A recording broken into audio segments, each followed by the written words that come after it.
thoughts on this afternoon's game? Okay, yeah, I thought it was a really good college basketball game. Got the utmost respect for Coach Calipari, his team, that program. So obviously to get a win in a somewhat neutral site is fun. But tremendous. They're gonna have a great year. John's teams always get better as the year goes on. They're gonna have a great year. Players win games like this. We said that going into the game. Players win games like this, and these guys and others stepped up and made plays. All right, let's take questions from the players. Caleb and Kyle, raise your hand and we'll bring you a mic. Front row on the left side, we'll start here. Guys, you didn't trail for the final 28 minutes.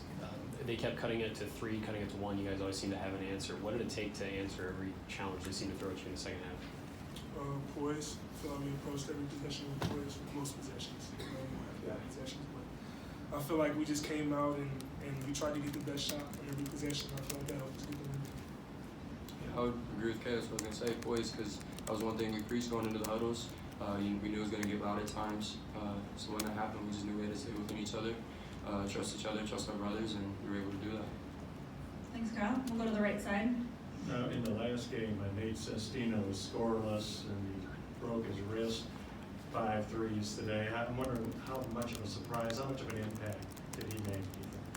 He made a big impact coming off the bench, scoring 17 points. You know, you got a guy like that on your team, that's good for your team. You know, having a boost like that off the bench.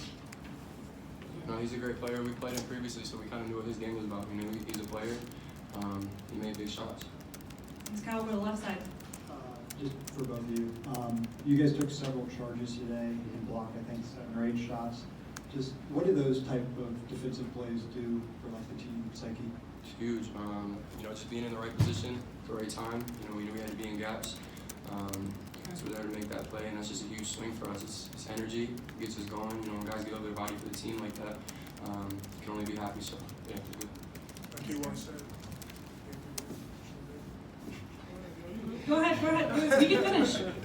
No, like KY said, giving a body for your team. You know, that's something we try to preach. You know, for brotherhood, try to fight every possession. Thanks, Caleb. Left side. You guys both talk about poise. What did you learn about DJ Carton tonight? He has the ball in his hands a lot. He seemed to make the right play more often than not in those last 10, 15 minutes. We know what kind of player DJ is. We know what he can bring to us.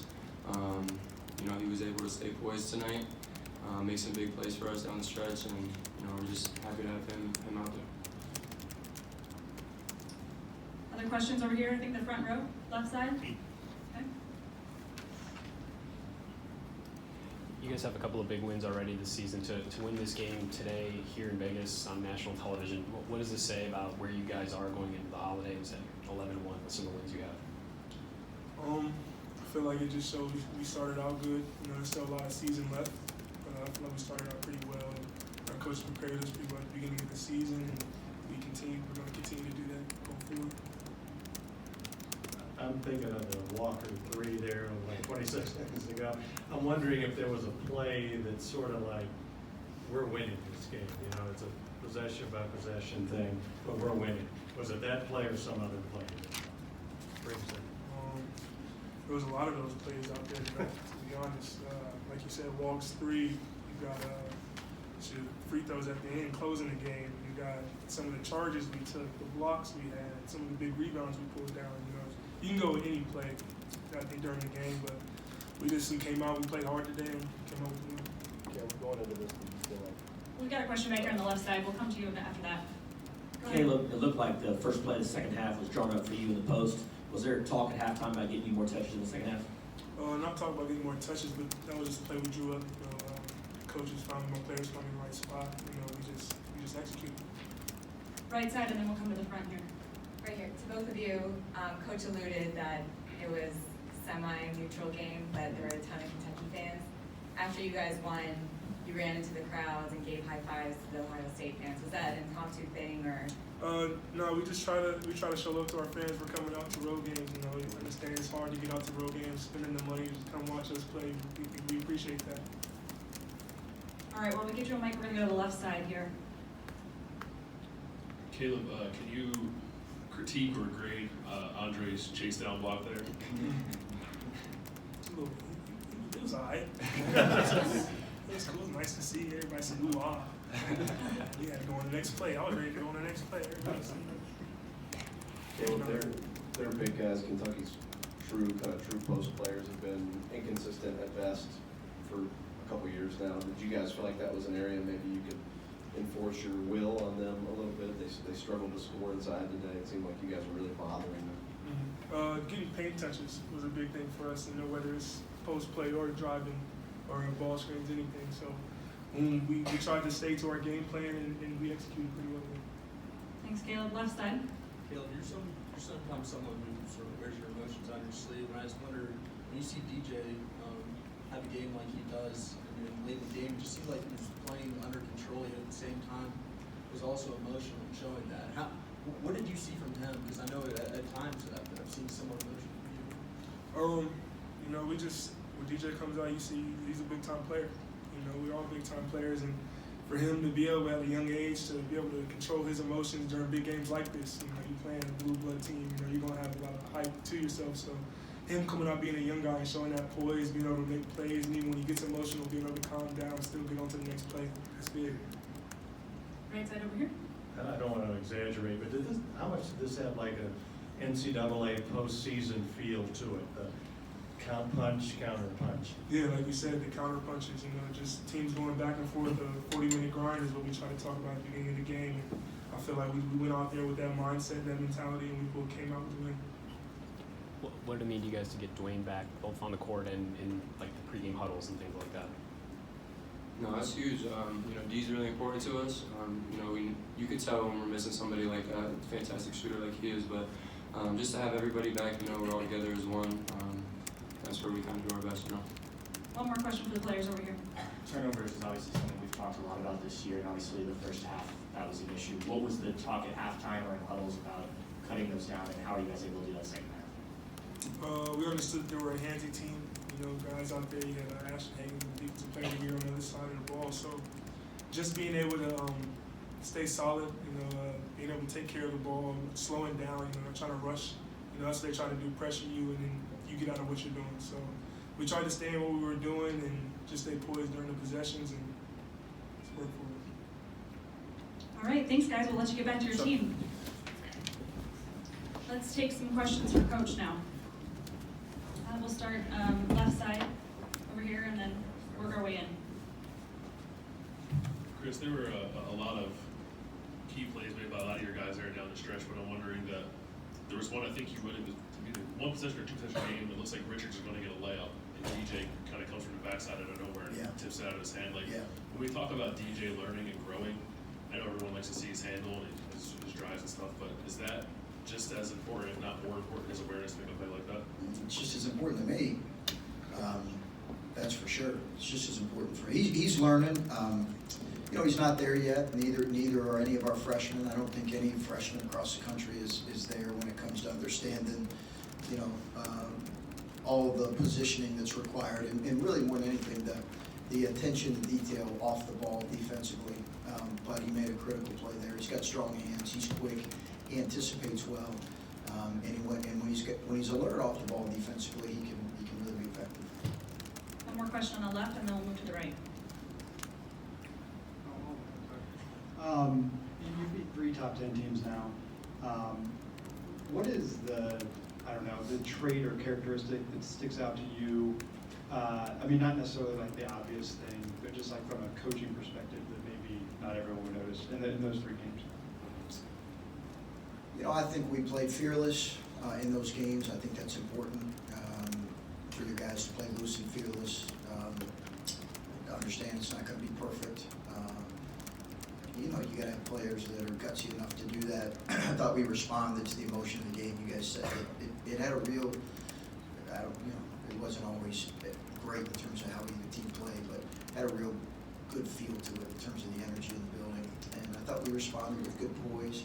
But we just want our guys to be aggressive and fearless in those moments, and they have. Coach, you guys are obviously one of the elite teams this season, but to come into an event like this with blue bloods all over the place here and come out looking as the best team, what does that mean for the program going forward? Yeah, and I hesitate to talk about best team right now. Who knows? There's a lot of season left to be played.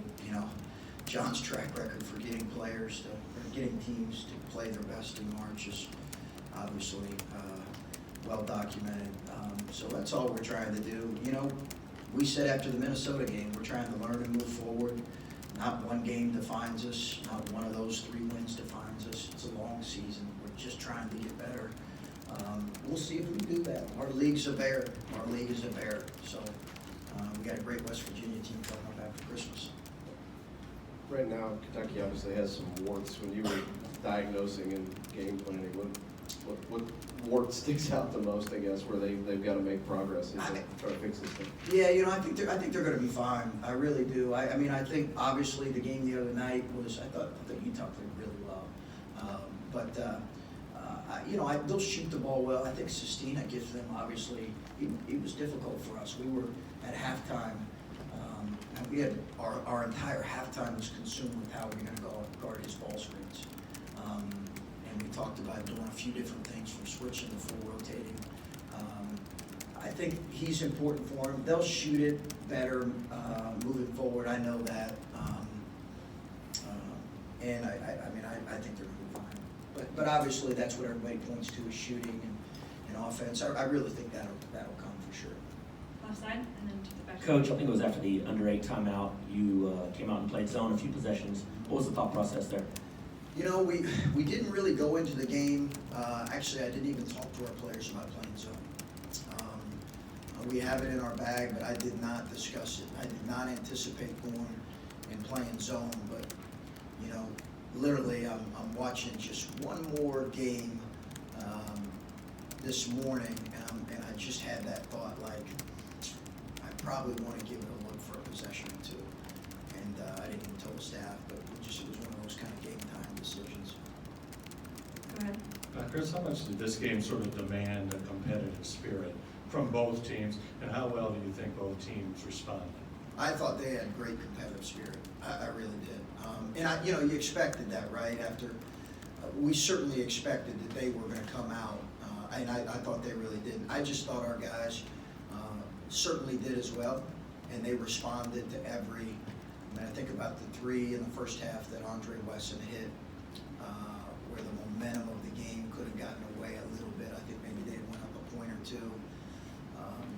There were a lot of those plays where we were able to stymie their momentum just enough.